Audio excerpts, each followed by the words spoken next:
Oke, halo, selamat Natal. Selamat Natal semua. Feliz Navidad. PPKM PPKM PPKM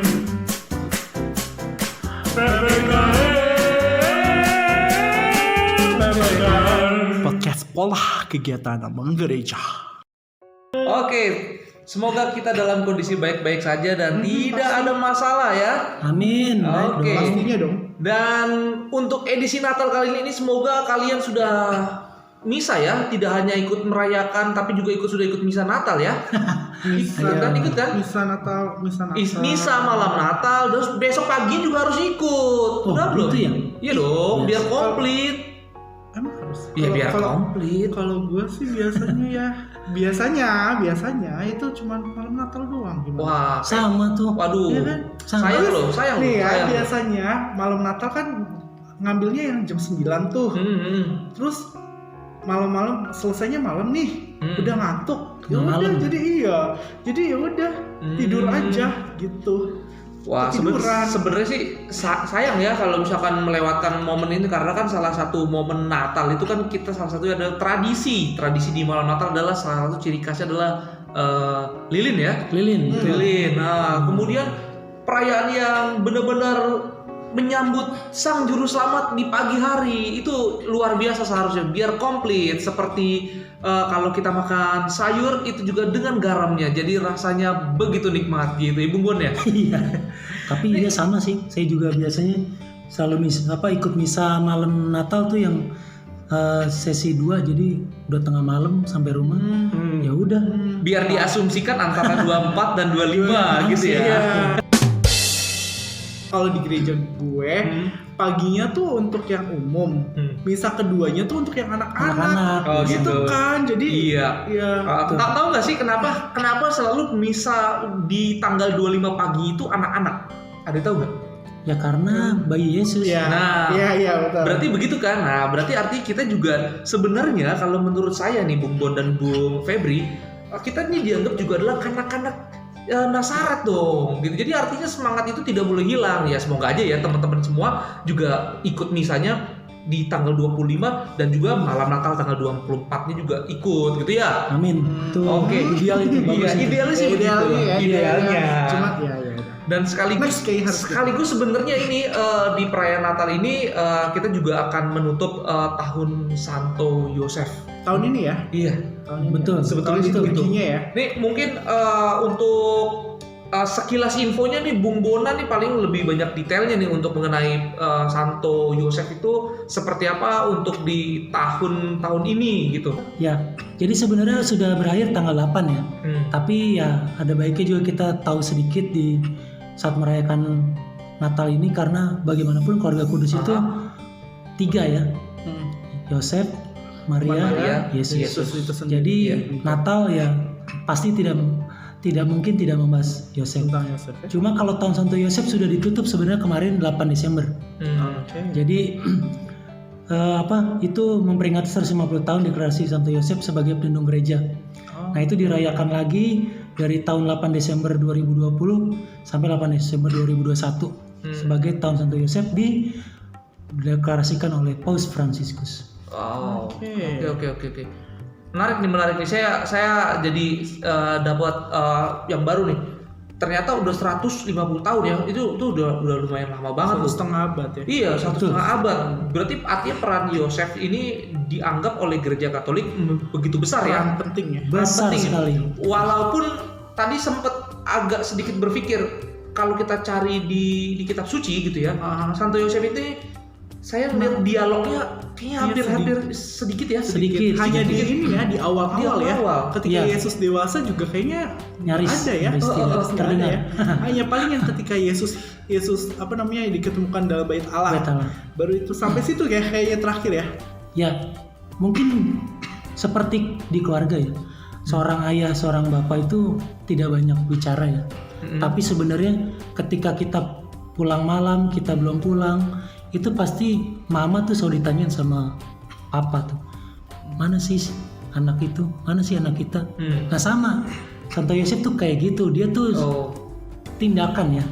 Oh, Bapak yang penuh kasih. Iya, betul. Bapak yang penuh kasih, yang istilahnya mengayomi keluarga-keluarganya seperti itu ya, dan betul. menjadi ya akhirnya ya Santo Yosef itu sendiri menjadi contoh figur Bapak bagi umat Katolik gitu kan Iya, ya. iya. Setuju sekali tuh. Mungkin kalau ngelihat dari kenapa Santo Yosef itu banyak diamnya, mungkin seperti yang di episode yang lalu gitu, Bung Bona juga pernah menyinggung soal tentang Santo Yosef tidur, benar Ya, ya? betul. Santo Yosef tidur. Berarti artinya memang tradisi untuk mengingatkan kita semua bahwa Santo Yosef ini mendapatkan banyak dukungan secara rohani itu datangnya dari tidurnya dia, begitu kan ya Bung Bona? Betul. Dia nyaris banyak dapat bisikan dari Allah itu saat dia tidur. Makanya ya Ya, ketika diabadikan berita ya. itu pun juga kan dari pas tidurnya Tidur. ya. Iya, untuk mengambil Maria menjadi istri. Jadi dia sebenarnya orang yang taat. Itu contoh kan. Itu karakter yang baik. Taat itu mudah diucap tapi sulit Untuk dilaksanakan. dilakukan ya. Yes. Tapi dari figur Santo Yosef kita belajar. Dia benar-benar orang yang taat. Buktinya apa? Banyak. Setiap itu dia lakukan. Dia taat untuk tidak menceraikan Maria.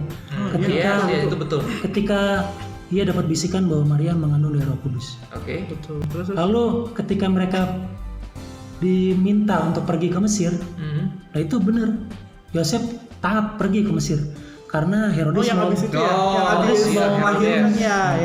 Herodes mau membunuh bayi Yesus. Oke. Ya. Nah kan dia udah mau situ ke sana, terus dia disuruh balik lagi. Dia taat, dia balik lagi. Karena apa? Karena Herodes sudah meninggal. Oh iya.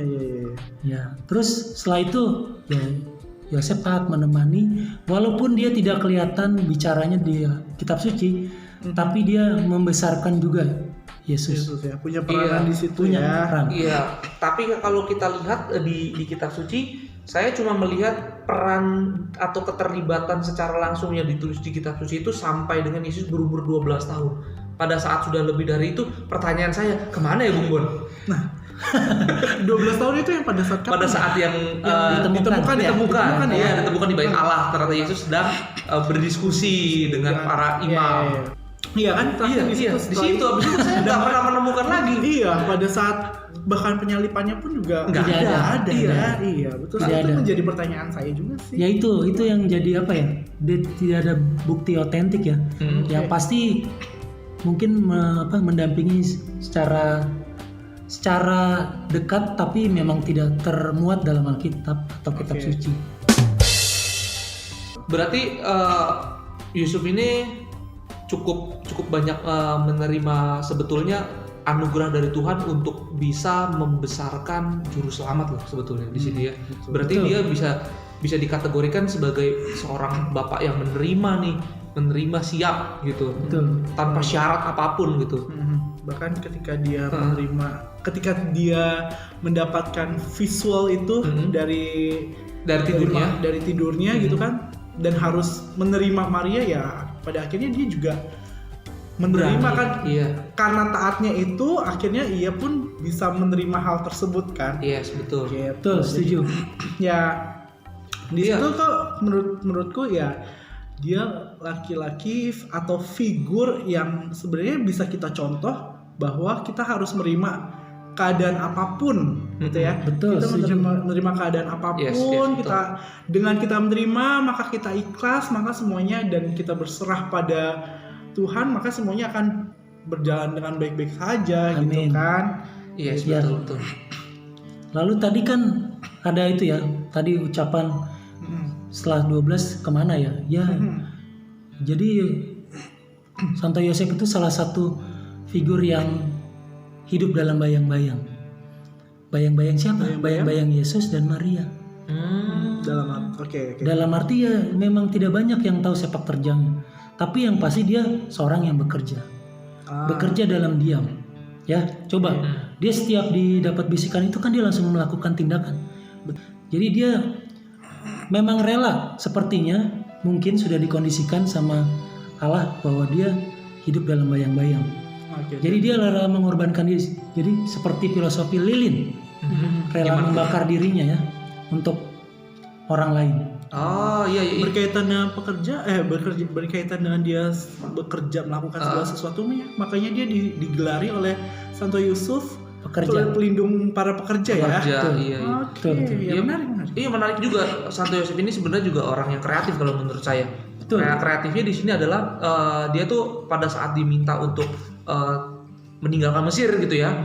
Ya namun mereka pasti dalam perjalanan dan lain-lain tuh mereka nggak makan. Betul. Tapi mereka harus menemukan tempat, menemukan sebuah tempat untuk melahirkan gitu. Lahirlah Yesus gitu. Jadi ini kreatif dia datang mengetuk pintu gitu loh. Ya. Jadi tidak Inisiatif pasif, ya, punya inisiatif yang tinggi sebetulnya sebagai gitu. seorang cowok harus ya. Iya, Kreatif balik lagi dia juga seorang yang pekerja keras gitu kan. Gitu dia melakoni pekerjaan yang dari bawah menurut saya untuk bisa menghidupi Maria dan juga Yesus. Sebenarnya sebagai keluarga kudus nih harus banget nih kita contoh karena berhasil menghadapi masalah konkret di dalam keluarga nih. Betul. Ini luar biasa sih. Betul ya. Ini paket lengkap ya. Paket lengkap Paket lengkap sebetulnya. ya, ada Lengkap. menerima, bekerja keras ya kan, Ya. lain-lain. Kreatif, Kreatif, Betul. mengasihi. masih dan Ya. bekerjanya dalam diam. Betul. Ya, Pernah itu ada yang dengar dalam tidak kalau Santo Yosef itu mengeluh? Belum pernah saya baca sih. Nggak ngeluh. Sempet takut gak sih? Dia Oh, khawatir. khawatir. Khawatir Lebih beda tepat. sama mengeluh. Oh, iya, beda. Iya, dia khawatir sih. Tapi kalau misalnya khawatir juga sebenarnya wajar ya. Iya. Pada saat itu kan Iya. dengan hukum adat orang Yahudi pada Betul. saat itu ya kan belum Perempuan akan hamil yang belum resmi menikah resmi, gitu. ya. Jadi orang pasti akan berpikir, wah ada apa ini? Iya betul. Nah, tapi itu hebatnya ya, karena dia tuh tidak pernah kita ketahui mengeluh. Mungkin karena itu ya, jadi dia tuh banyak dijadikan pelindung oleh Apa aja gelar-gelarnya? kongregasi, serikat, baik itu imam, Yes. biarawan atau biarawati. Lalu ada beberapa paroki yang memakai nama pelindung. Iya. Di KJ ada tuh Santo Yosef Matraman. Iya. Oh, iya. Betul. Oke. Iya berarti luar biasa ya perannya Santo Yosef ini ya. Iya, Sampai betul. akhirnya juga menjadikan sebuah sejarah untuk kelahiran Sang Juru Selamat yang kita kenal di hari Natal, gitu ya. Ya sejatinya memang Natal ini selalu kita rayakan setiap tahun gitu ya. Betul. Betul. Sejarah Natal sebenarnya kurang banyak ya diungkap di dalam kitab suci. Yes. Karena Alkitab atau kitab suci tidak menyebutkan kalau 25 Desember sebagai hari kelahiran Yesus. Aha. Iya. Ya. Di Perjanjian Baru hanya menjelaskan peristiwa kelahiran Yesus di Bethlehem dan kedatangan 3 orang Majus. Iya. Udah segitu saja. Lalu kenapa ditetapkan 25 Desember? Nah itu kenapa itu? Kesepakatan akhirnya. Kesepakatan Kesepakatan siapa? gimana? Umat Kristen akhirnya sepakat. Oh. Setelah terjadi berbagai macam perdebatan, Di gereja-gereja awal gitu ya. ya akhirnya menetapkan tanggal 25 sebagai 25 Desember sebagai hari kelahiran Yesus atau hari Natal dalam kalender Gregorian. Dan sampai saat inilah ya, Sampai saat saat inilah kita merayakan tanggal 25. Nggak perlu lah ya ada perdebatan Kenapa Yesus tanggal itu- 25 atau kenapa bukan? tanggal 25 atau bukan Iya, gitu. betul. Ada juga yang mengatakan ya, rumor-rumor mengatakan bahwa di tengah-tengah tahun tuh. Iya karena mungkin bahasanya adalah bintang-bintang di bulan-bulan Desember itu sangat sulit mungkin untuk melihat bintang karena cuacanya dingin. Iya, betul. Ya itu bisa saja tapi kita mungkin ya sebagai umat yang beriman kita meyakini bahwa apa yang terjadi itu bisa saja kehendak Tuhan. Kehendak Tuhan nggak mungkin bisa kita lawan. Begitu ya Bung Bono ya? Betul, setuju. Betul. Bung Frans juga kayaknya cukup mengamati nih untuk masalah kelahiran di Desember atau bukan. Iya, Awalnya gitu sih itu Mas. pasti. Punya pertanyaan. Hmm.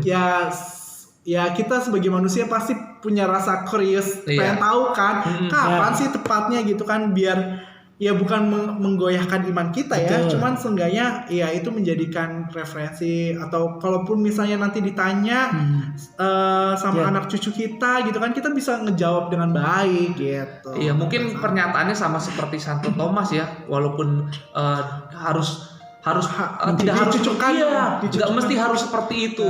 Ternyata berbahagialah mereka Mereka yang percaya, tanpa melihat. Iya betul. Ya amin. Semoga kita semua dalam kondisi sehat ya. Di Betul. Natal kali ini Penuh semoga dengan damai sukacita, Damai, ya, sukacita. sejahtera.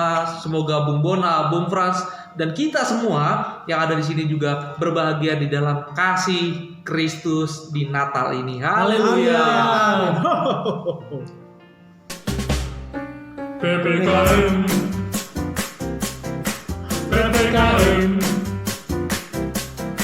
PPKM PPKM Podcast Pola Kegiatan Abang Gereja.